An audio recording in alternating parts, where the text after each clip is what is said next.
Hello, കാറ്റത്തിക്കിളിക്കൂടി ഇന്നത്തെ promo വിശേഷത്തിലേക്ക് ഏവർക്കും സ്വാഗതം. നിധി അവർക്ക് നീതുവിൻ്റെ അച്ഛനും അമ്മയും വരുന്ന സമയത്ത് നല്ല രീതിയിൽ എല്ലാവരും അതിശയിപ്പിച്ചിട്ടാണ് സംസാരിക്കുന്നത്.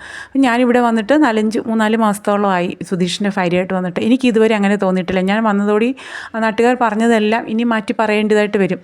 കാരണം എന്നെ ഒരു മരുമകളായിട്ടല്ല, മകളായിട്ടാണ് ഇവിടെ എല്ലാവരും കണക്കാക്കുന്നത്. അതേ സംരക്ഷണം പ്രൊട്ടക്ഷനും ഒക്കെ എനിക്കിവിടെ കിട്ടുന്നുണ്ട് എന്നൊക്കെ പറഞ്ഞിട്ട് നിധി നല്ല രീതിയിലങ്ങ് സംസാരിക്കുകയാണ്. എല്ലാവരും അതിശയിച്ച് നിൽക്കുകയാണ്, ഭാസ്കരനും സുഭാഷും ഒക്കെ. അപ്പോൾ നിധി മാത്രമേ ഇപ്പോൾ സംസാരിക്കുന്നുള്ളൂ, എല്ലാവരുടെയും സംസാരം നിർത്തിയിട്ടുണ്ടായിരുന്നു. അപ്പോൾ ഇത് കേട്ടിട്ട് പിന്നെ നീതുവിൻ്റെ അമ്മ ഓരോന്ന് പറയുമ്പോൾ നിങ്ങളുടെ മകളെ നിങ്ങൾക്ക് ഇഷ്ടമുണ്ടെങ്കിൽ മാത്രം ഇങ്ങോട്ടേക്ക് അയച്ചാൽ മതി, അഥവാ ഇങ്ങോട്ടേക്ക് വരാൻ പറ്റില്ല നിങ്ങളുടെ മകൾക്ക് ആ ഒരു ഭാഗ്യം ഇല്ലയെന്ന് വേണം കരുതാൻ. കാരണം അത്രയും നല്ല ചെറുപ്പക്കാരനും അത്രയും നല്ല സ്വഭാവം ഉള്ള ആളാണ് ഹരീഷ് എന്നൊക്കെ പറഞ്ഞു കൊടുക്കുകയാണ്. അപ്പോൾ ഇതാണെന്ന സ്വഭാവം ഇതാന്നൊക്കെയാണ് അവർ പറയുന്നത്. അപ്പോൾ നിങ്ങളുടെ മകളെ ഇഷ്ടമല്ലെങ്കിൽ നിങ്ങൾക്ക് വിടണ്ട, ആദ്യം നിങ്ങളുടെ മകളിൽ ഇവിടെ വന്ന് ഹരീഷിനെ കാണുന്നത് അത് ആദ്യമേ നിർത്താൻ ഒക്കെ പറഞ്ഞ് അങ്ങനെയൊക്കെ സംസാരിച്ച് നല്ല രീതിയിൽ ഇതൊക്കെ സംസാരിക്കുകയാണ്.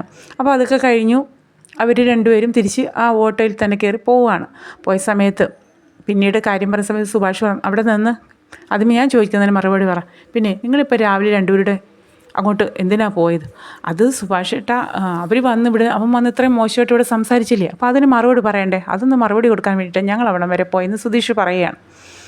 അങ്ങനെ സുഭാഷിന് അത് ഒട്ടും ഇഷ്ടപ്പെടുന്നില്ല. നിങ്ങൾ അവിടെ ചെന്ന് പ്രശ്നം ഉണ്ടാക്കിയിട്ടില്ല, ഇപ്പോൾ അവരിവിടെ വന്ന് പ്രശ്നം ഉണ്ടാക്കിയത്, നിങ്ങൾ ചെയ്തതിന് പകരമാണ് അവരിവിടെ വന്ന് കാട്ടിക്കൂട്ടി എന്നൊക്കെ പറയുകയാണ്.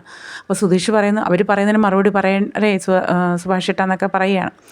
പിന്നെ രാവിലെ തന്നെ പെട്ടെന്ന് ഒരുങ്ങി ഹരീഷ് പുറത്തേക്ക് വന്ന് നോക്കുമ്പോൾ ചോദിക്കുന്നുണ്ട്, നീ ഇതെങ്ങോട്ടാ? അത് എനിക്ക് ഇത്തിരി വർക്ക്ഷോപ്പിൽ എന്തോ പണിയുണ്ടെന്ന് പറഞ്ഞു. അപ്പോൾ ഹരീഷ് പറയുന്നുണ്ട്, സുധീഷ് പറയണം, നമുക്ക് ഇവിടെ ഇരുന്ന് കളിക്കാം എന്ന് പറയുന്നുണ്ട്, ക്യാരം ബോർഡൊക്കെ എടുത്തിട്ട്.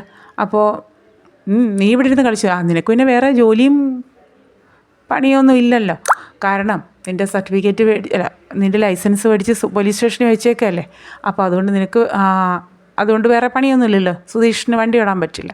അപ്പോൾ അതുകൊണ്ട് കളിയാക്കുന്ന രീതിയിലാണ് പറയുന്നത്. എന്നിട്ട് ഹരീഷ് പാനട്ടിരുങ്ങുമ്പോൾ നികേഷ് ചോദിക്കുന്നു, അതിനിന്ന് സൺഡേ അല്ലേ ഹരീഷ് ഏട്ടാ, പിന്നെ ഇപ്പോൾ കടവർക്കേണ്ട കാര്യമില്ലല്ലോ, ഇവിടെ ഇരിക്കാം നമുക്ക് എല്ലാവർക്കും കൂടി എന്നൊക്കെ പറഞ്ഞിട്ട്.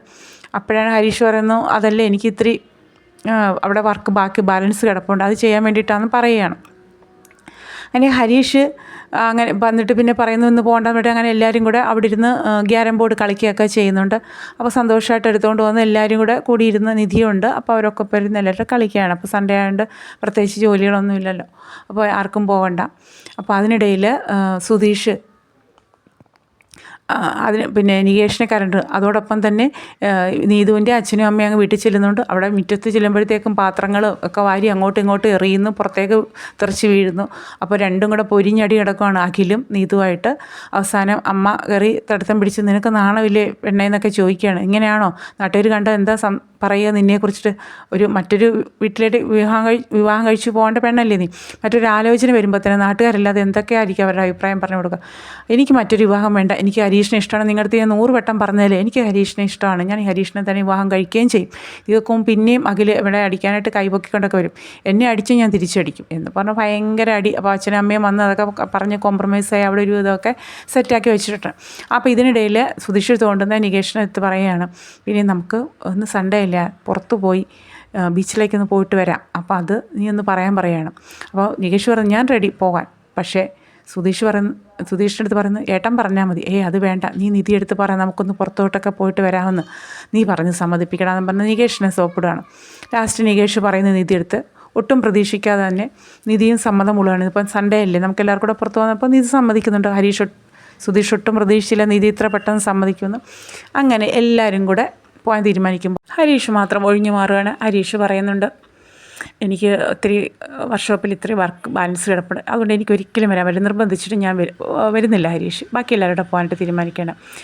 അപ്പോൾ അതിനിടയിൽ മറ്റൊരു സംഭവം കൂടി കാണിക്കുന്നുണ്ട്. ഇവരെല്ലാം പോയി കഴിയുന്ന സമയത്ത് നിധി ആ ഒരു തലിമാല ഊരി സുധീഷിനെ ഏൽപ്പിക്കാനായിട്ട് വരികയാണ്. അപ്പോൾ സുധീഷ് പെട്ടെന്ന് വേണ്ട ഊരുണ്ട്, അതവിടെ കഴുത്തിൽ കിടന്നോട്ടെ എന്ന് പറയുന്നു. പക്ഷേ ഇത് കേൾക്കുന്നില്ല. നിധി എല്ലാവരുടെയും മുന്നിൽ വെച്ച് തന്നെ ആ ഒരു മാല ഊരി സുധീഷിനെ ഏൽപ്പിക്കുകയാണ്. എന്നിട്ടും സുധീഷിന് വിഷമമൊന്നുമില്ല കേട്ടോ, കാരണം തൻ്റെ ഭാര്യയാണെന്ന് 100 വട്ടം നിധി അവരോട് പറയുന്നത് സുധീഷ് കേട്ടു. അപ്പോൾ ആ ഒരു സന്തോഷം ആലോചിച്ച് നിൽക്കുകയാണ്. താലിമാല ഭദ്രമായിട്ട് ഊരി കൊടുക്കുന്നു. അത് സുധീഷ് കൊണ്ടും സൂക്ഷിച്ച് വെക്കുകയും ചെയ്യുന്നുണ്ട്. അങ്ങനെ ഒരു രംഗം കൂടി കാണിക്കുന്നുണ്ട് കേട്ടോ. പിന്നെ അതുപോലെ തന്നെ എല്ലാവരുടെയും യാത്ര പോകാനിരിക്കുന്ന സമയത്ത് നിധി പറയുന്നുണ്ട്, നമുക്ക് അച്ഛനെ കൂടി കൂട്ടാം. അപ്പോൾ ആർക്കും അത്ര താല്പര്യമില്ല അച്ഛനെ കൂടെ കൂട്ടുന്നത്. അതല്ല, അച്ഛൻ അവിടെ നിന്ന് എന്തെങ്കിലും പ്രശ്നങ്ങളുണ്ടാക്കും, അടിപിടി ഉണ്ടാക്കും എന്നൊക്കെയാണ് മറ്റുള്ളവർ പറയുന്നത്. പക്ഷേ നിധി പറയുന്നത് അതൊന്നും ഉണ്ടാക്കില്ല. അത് മാത്രമല്ല, അച്ഛൻ നമ്മളോടൊപ്പം അല്ലാതെ മറ്റാരോടാ വരിക അപ്പുറത്തേക്ക്, അതുകൊണ്ട് അച്ഛനെയും കൂടി കൂട്ടാമെന്ന് പറയുന്നത്. അങ്ങനെ എല്ലാവരെയും കൂടെ പറഞ്ഞ് സമ്മതിക്കുന്നു. ഞാൻ അച്ഛനോട് സംസാരിച്ചാളാമെന്ന് നിധി പറയുകയും ചെയ്യുന്നു. അങ്ങനെ ഭാസ്കരൻ്റെ അടുത്ത് നിധി കാര്യങ്ങളൊക്കെ പറഞ്ഞ് സമ്മതിപ്പിച്ച് ഭാസ്കരനും സന്തോഷമാവുന്നുണ്ട്. ഭാസ്കരനും ഒപ്പം വരുവാണ്. അപ്പോൾ അങ്ങനെ എല്ലാവരും കൂടി അങ്ങനെ ഒരു ബീച്ചിലൊക്കെ പോയി അടിച്ചു പൊളിക്കുന്ന രംഗങ്ങളൊക്കെയാണ് ഇനിയിപ്പോൾ വരാനായിട്ടുള്ളത് കേട്ടോ. അതിൻ്റെ വിശേഷങ്ങളൊക്കെയാണ്. അപ്പോൾ എല്ലാവരും ഒന്ന് കണ്ട് സപ്പോർട്ട് ചെയ്യുക. അതുപോലെ കുഞ്ഞൊരു ചാനലാണ്, ഒന്ന് സബ്സ്ക്രൈബ് ചെയ്ത് സപ്പോർട്ട് ചെയ്യണേ. ഓക്കെ.